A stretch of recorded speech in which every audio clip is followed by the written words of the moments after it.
Est-ce que manger plus de protéines nous permettrait de construire plus de muscles? Et en sèche, on sait qu'en déficit calorique, on va perdre du muscle. Ou peut-être pas si on fait ce qu'il faut. On va s'intéresser à deux études qui sont penchées sur des consommations très diverses de protéines en allant investiguer des personnes qui en consommaient une tonne également. Niveau fiabilité, ce sont deux méta-analyses. C'est-à-dire que c'est des méthodes statistiques qui regroupent plusieurs études indépendantes portant sur le même sujet. Ça permet d'avoir une estimation globale de l'effet étudié avec plus de puissance statistique et une meilleure précision des résultats. Bref, c'est le Graal des études scientifiques. La première date de 2025, elle est toute récente et elle est faite par Eric Trexler et Eric Helms. L'objectif de cette étude était d'évaluer comment l'apport protéique va influencer chez les sujets entraînés, donc qui ont l'expérience de la musculation, la rétention de la masse maigre, grosso modo le muscle, en situation de déficit calorique. Donc cette dernière inclut 37 études indépendantes avec au total 656 participants expérimentés qui consommaient entre 0,9 et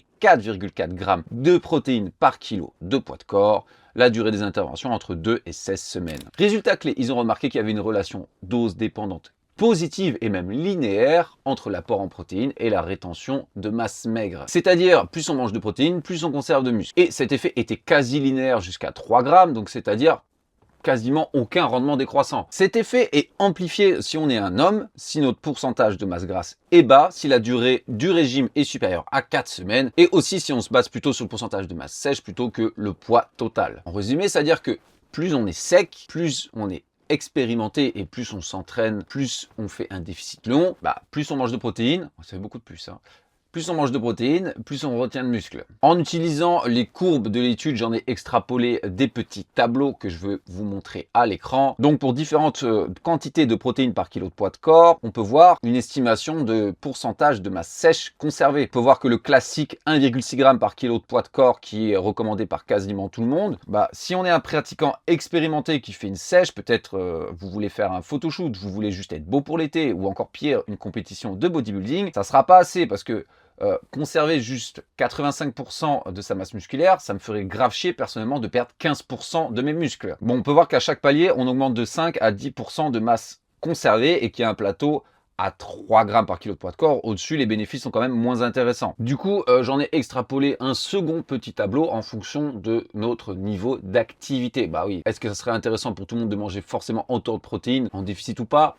Non. Je sais que les recommandations des organisations mondiales de la santé sont un peu plus basses que ça, mais honnêtement, voilà, déjà tourner autour des 1 g par kilo de poids de corps, c'est le minimum légal, même pour moi quand on est sédentaire, car il faut quand même retenir sa masse musculaire, et encore plus en vieillissant, c'est important. Et vouloir plus le niveau d'activité augmente, plus les quantités de protéines devraient également augmenter. On recommande en général 1,6 à 2,2 grammes par kilo de poids de corps pour maximiser la synthèse de protéines. Et d'ailleurs, c'est ce que j'ai indiqué pour les sportifs réguliers en situation normale, mais en sèche, honnêtement, il serait plus intéressant peut-être de pousser un peu plus. Du moins, évidemment, si vous n'êtes pas déjà très gras, si vous avez 40 kg de gras à perdre, c'est pas la peine de pousser autant les protéines, vous aurez compris. Ce qu'on peut en retenir, c'est que les recommandations classiques sont peut-être un peu trop conservatrices, surtout pour les pratiquants les plus sérieux, ceux qui veulent avoir absolument le meilleur physique possible. Et quand on est en sèche et qu'on essaye d'avoir un résultat saisissant visuellement, aller plutôt vers 3 grammes, ça représente un réel intérêt sans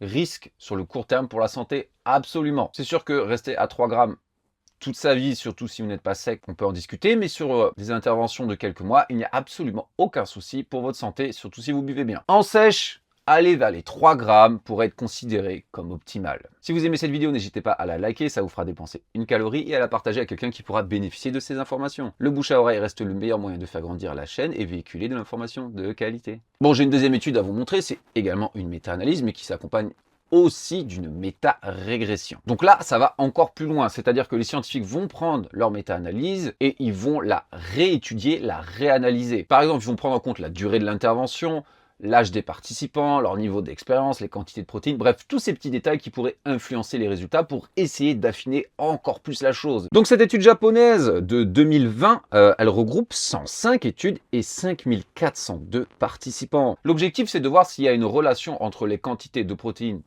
et la création musculaire, mais en situation normale. Donc, on n'est pas en déficit, c'est juste pour voir si manger plus de protéines, créer plus de muscles. Les participants, ils mangeaient entre 0,5 g par kilo de poids de corps et 3,5 g. Donc ils utilisaient un spleen multivarié pour modéliser la relation dose-réponse. Voilà, ça vous fait une belle jambe de savoir ça. La culture, c'est comme la confiture, plus on a, plus on veut l'étaler. C'est un peu comme quand on veut humilier sa boulangère qui ne sait pas qui a gagné la guerre des deux roses, le genre de choses inutiles qu'on apprend dans un collège de jésuites à coups de latte sur les doigts.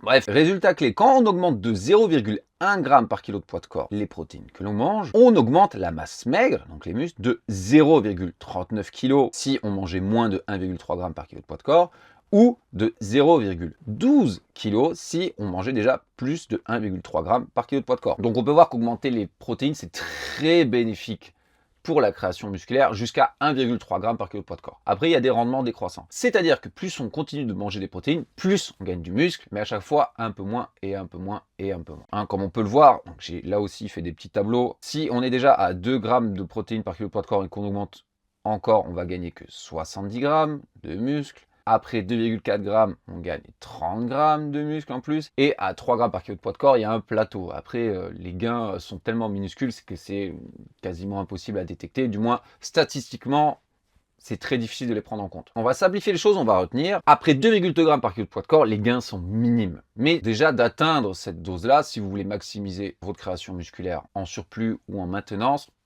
ça serait top. Ce qu'il faut en retenir, si vous faites un peu de sport, même vous voulez vous tonifier, déjà l'idéal, l'objectif serait d'atteindre au minimum 1,3 g par kilo de poids de corps de protéines. Le minimum. Second plateau serait quand même idéalement 1,6 g. Voilà. Et si vous êtes sérieux quant à vos aspirations physiques et sportives, en période de maintien de surplus calorique, essayez d'atteindre les 2,2 g pour construire le maximum de muscles. Et si vous êtes en sèche, en déficit, surtout si vous voulez vraiment être très sec, essayez d'augmenter encore plus. Voilà, si vous avez beaucoup de gras à perdre, restez à 2,2 g par kilo de poids de corps, ce sera largement suffisant. Mais si vous êtes déjà un peu sec, vous voulez maximiser tout ça, faites péter les protéines. Donc voilà, si vous avez d'autres questions concernant les protéines ou la sèche, ou même la prise de muscle, n'hésitez pas à me les poser en commentaire, je me ferai toujours un plaisir d'y répondre. Si vous avez besoin de coaching personnalisé, de programmes ou d'analyse morphologique, allperformance.fr ou directement sur mes réseaux. Et en attendant, je vous dis à la prochaine.